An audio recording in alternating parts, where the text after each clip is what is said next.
Hello everyone. Hope all of you all are doing good and are here. We will do a quick MCQ solution session. I hope your exam was nice.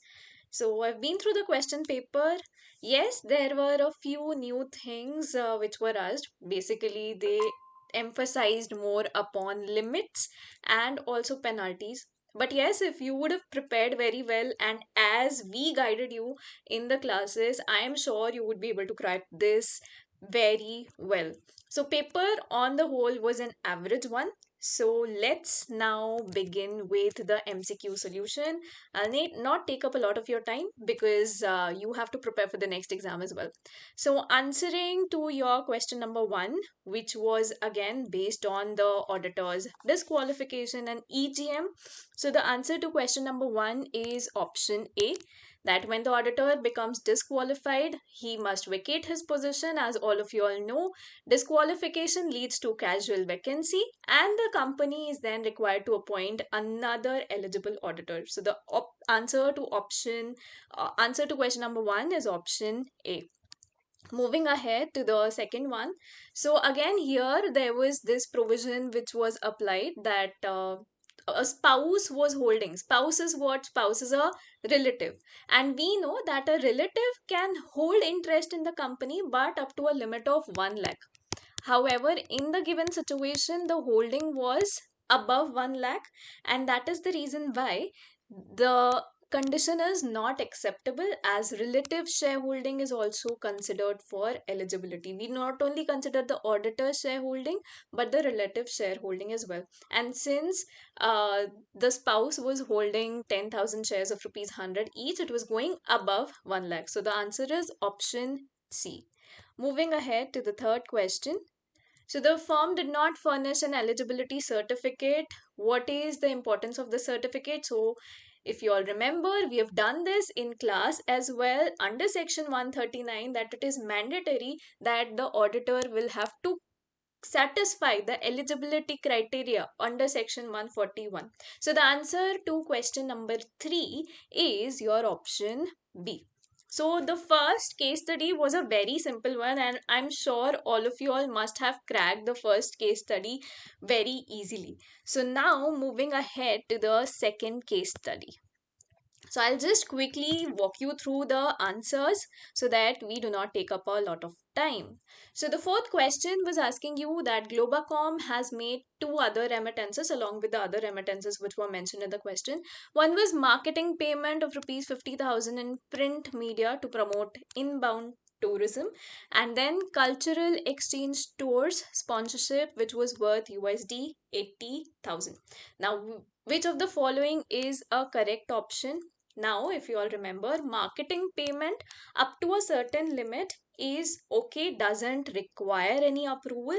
But yes, cultural exchange tours are freely permissible under LRS. So the answer here is option C, that one, marketing payment up to extent doesn't require, but beyond $15,000 it requires approval. So option C is the correct answer to question number 4. Moving ahead to the next one. Now, related to the remittance of the amount mentioned for sponsoring a private tech conference abroad, which of the following option is correct?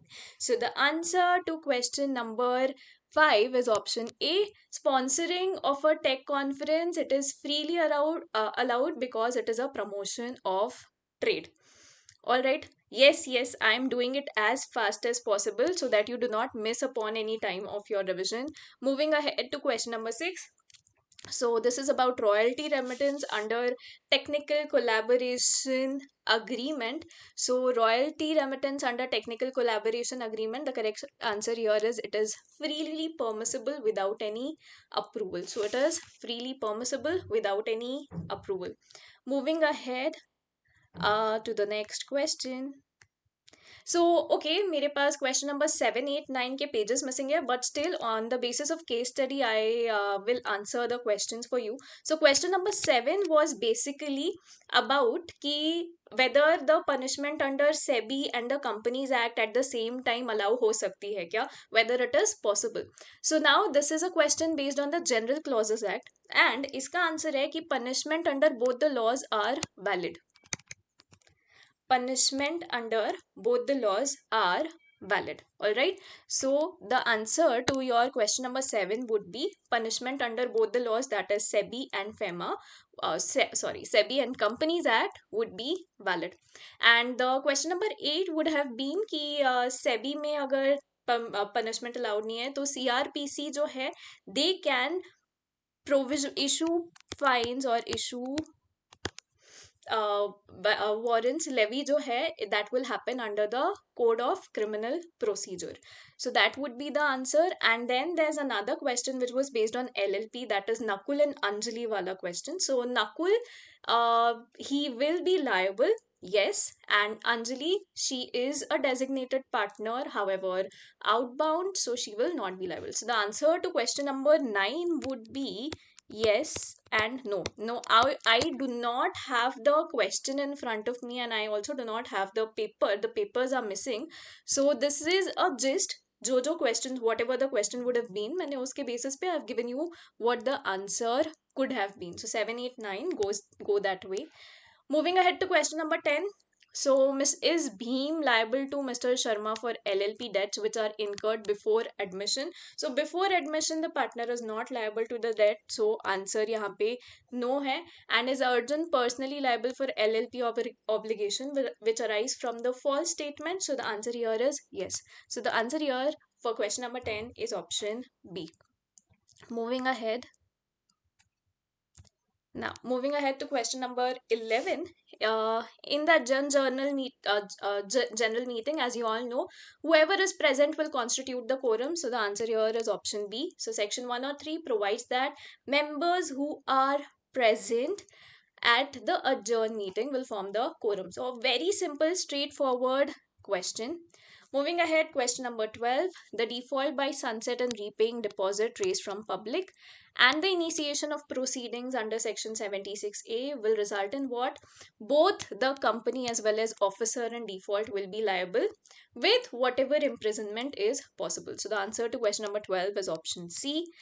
13 talks about failure to register the charge under section 77. So if the company fails to register the charge under section 77, what will happen? So the charge will become void against the creditors, but the charge will still be there in existence for the company and the other officers. So answer to this question becomes option A, that it becomes void against the liquidator and creditors. However, the company along with the officers will be liable for penalty. So the answer to question number 13 is option A. It is not option C because the charge between company and bank will still be valid. It is not registered, but the charge is valid. So the company and officers, they are liable for penalty, but it will be void against the liquidators and the creditors. Now moving ahead to the next question, question number 14. Now this was a question which was based on private placement, and the answer to this question is option D. So you do not count QIBs and ESOPs which are given to the employees. So after the calculation, after excluding them, the count is 190, which is less than 200. So the private placement is a valid private placement because when it is up to below 200 or up to 200, it is valid. So the answer here is option D. Moving ahead to the last question, question number 15. What does it talk of? It says the company sent right issues notice to shareholders only 2 days prior to the opening of the issue.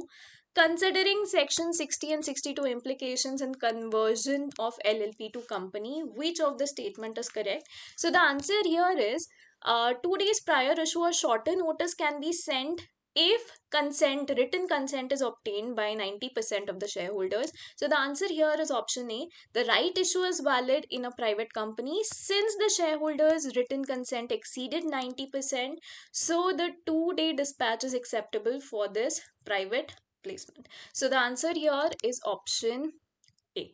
All right. So with this, we complete the discussion of all your MCQs. So on an average, the MCQ part was easy, but yes, there were a few trick questions wherein they did emphasize on the General Clauses Act. But overall, the paper was manageable if you would have done it in if you would have followed the study map or the routine which we gave you. The paper was really manageable. Almost the entire paper was covered from the study material and also the chart book which we have covered during the classes. Also, all the very best for your examination ahead, for your next examination, and see you there in the next attempt or next final attempt. All the very best.